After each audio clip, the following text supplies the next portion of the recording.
Vídeo de hoje, uma vida liberta das veredas do crime. No vídeo de hoje, conheça o testemunho de Paulo Bonfim e sua libertação da vida do crime. Para quem não me conhece, eu sou a Silvana do canal Diário Pentecostal, especialista em História e Teologia do Protestantismo no Brasil. Se você ainda não é inscrito, se inscreve no canal, deixe seu curtir e compartilhe com seus amigos para que mais gente conheça o canal.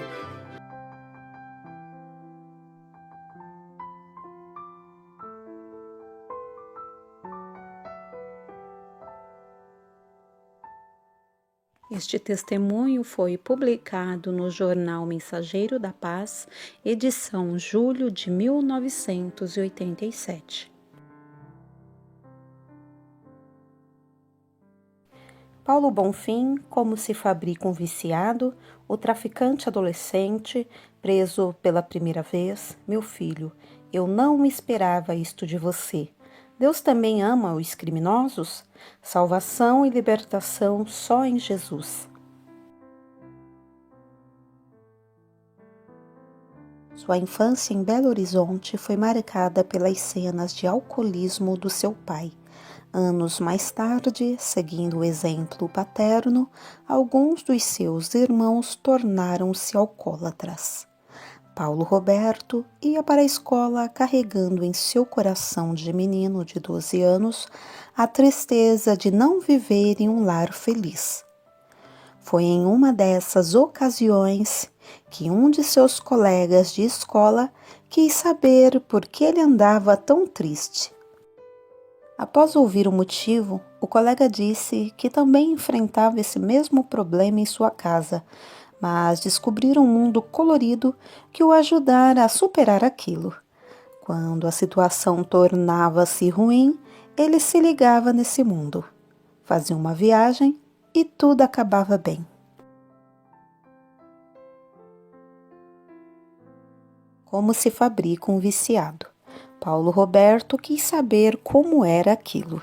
Então, o garoto tirou do bolso um pacotinho contendo uma erva que Paulo nunca vira antes. Fez com ela um cigarro, acendeu e deu para que ele fumasse. Foi a primeira experiência de Paulo com a maconha. Em seguida, o bondoso menino presenteou o menino triste com um pacotinho daquela erva, dizendo-lhe: é de graça. Paulo levou-a para casa e, quando se sentia deprimido, preparava um cigarro e o fumava. Paulo procurou seu amigo para pedir-lhe mais, porém este lhe disse: olha, Paulinho, eu não tenho, mas sei quem tem. Custa 100 cruzeiros. Ora, naquela época seu pai pagava 200 cruzeiros de aluguel da casa onde moravam. Para manter o vício, Paulo precisava gastar 100 cruzeiros por dia. A única solução era roubar, pensou ele. Da sua própria casa e da casa de parentes, começaram a desaparecer alianças e relógios que Paulo vendia para comprar maconha. Alguns meses depois, estava ele praticando os primeiros furtos no comércio da cidade e em residências. Tornou-se intermediário de traficantes antes de se tornar um deles, e seus pais de nada suspeitavam. O traficante adolescente. Aos 14 anos de idade, Paulo conheceu os membros de uma das maiores quadrilhas de traficantes de drogas de Minas Gerais.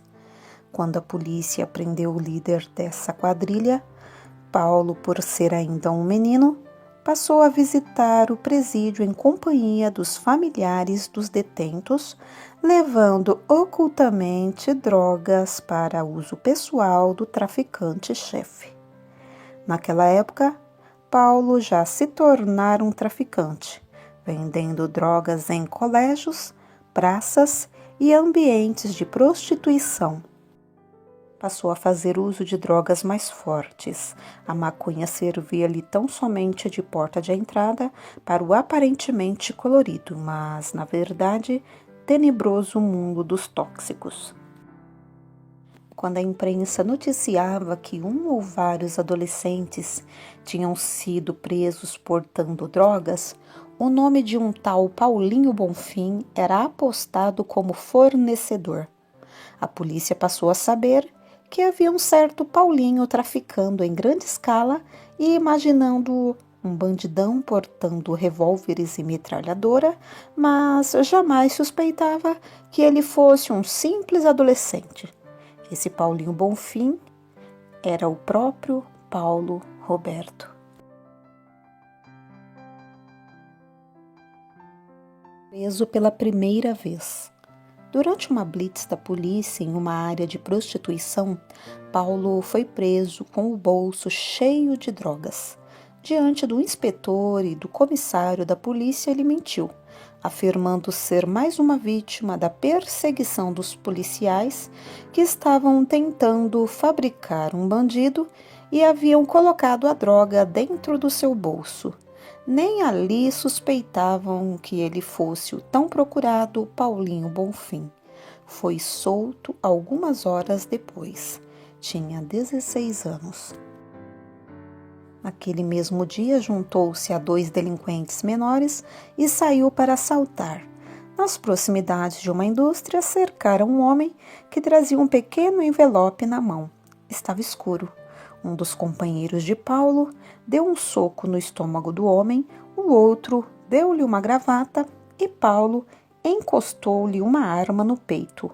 O homem segurou firmemente o envelope e suplicou chorando: "Por favor, não me roubem. Este dinheiro é o leite do meu filho."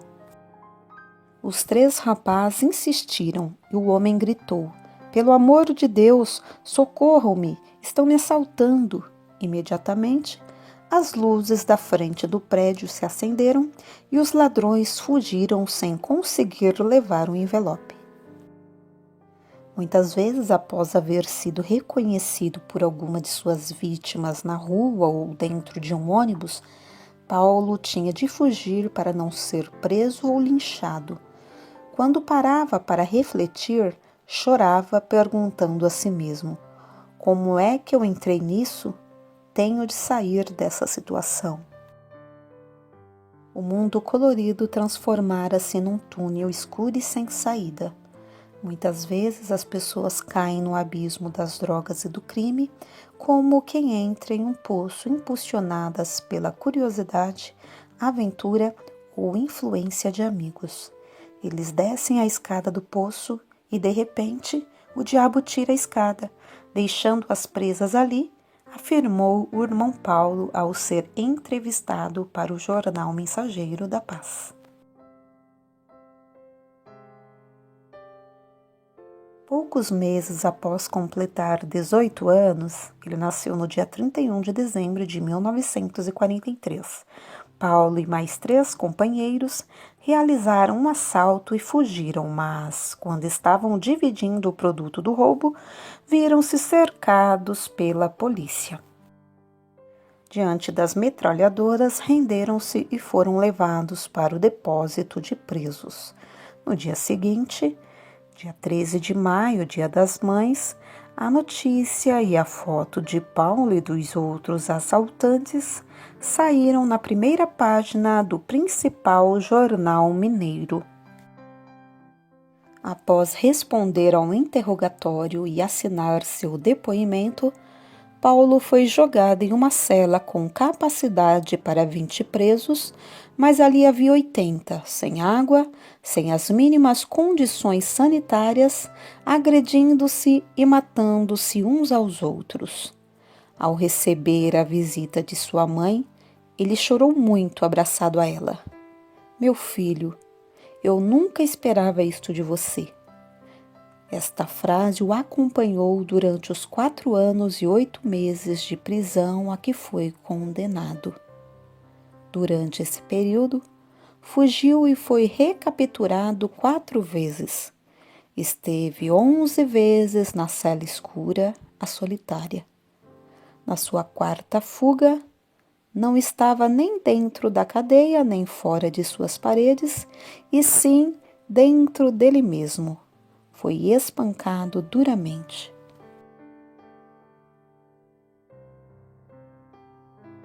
Deus também ama os criminosos?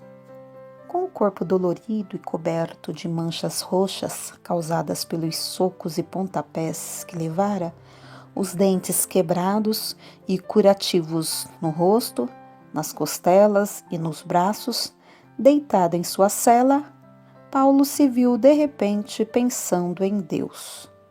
Ele existiria mesmo? Se Deus existe, por que ele permitiu que eu descesse tão baixo? Se Deus existe, por que ele permite que eu viva enjaulado como um animal? Se Deus existe, por que ele não me dá uma prova de sua existência? Estas foram suas reflexões. Adormeceu em seguida. Quando acordou era domingo, dia de visitas no presídio. Sua mãe não viera. Um grupo de moças e rapazes com acordeon e violão aproximou-se de onde ele estava. Segurando firmemente nas grades da cela 3, Paulo os observava. Eles passaram diante da cela 4 e começaram a cantar. Oh, quão cego eu andei e perdido vaguei, longe, longe do meu Salvador. Paulo estremeceu. Seus olhos foram enchendo-se de lágrimas à medida em que os jovens cantavam o hino. Até aquela data, ninguém se aproximara dele para falar-lhe o evangelho. Naquele momento, um rapazinho, devia ter uns 13 a 14 anos, destacou-se do grupo, aproximando-se da cela onde Paulo estava e perguntando-lhe: Você crê em Deus? Paulo respondeu: Creio. Você crê em Jesus Cristo como Salvador? Creio, tornou a responder Paulo. O rapaz disse: Eu acho que você não me entendeu. Vou repetir tudo de novo. Eu não estou perguntando se você crê em Jesus de 25 de dezembro, que nunca cresceu na manjedoura. Nem estou lhe perguntando se você crê no Cristo da Sexta-feira da Paixão que os homens carregam ano após ano. Estou lhe perguntando se você crê no Cristo que foi crucificado, sepultado, mas ressuscitou ao terceiro dia e o Espírito Santo dele entra no coração do homem que o aceita como Salvador, transformando-o e dando-lhe uma nova natureza. É neste Cristo que eu estou perguntando se você crê. Paulo disse: Creio. O rapaz tornou a perguntar: Então você quer entregar a sua vida a este Cristo? Não posso, respondeu Paulo. Ouvindo isto, o jovem começou a chorar.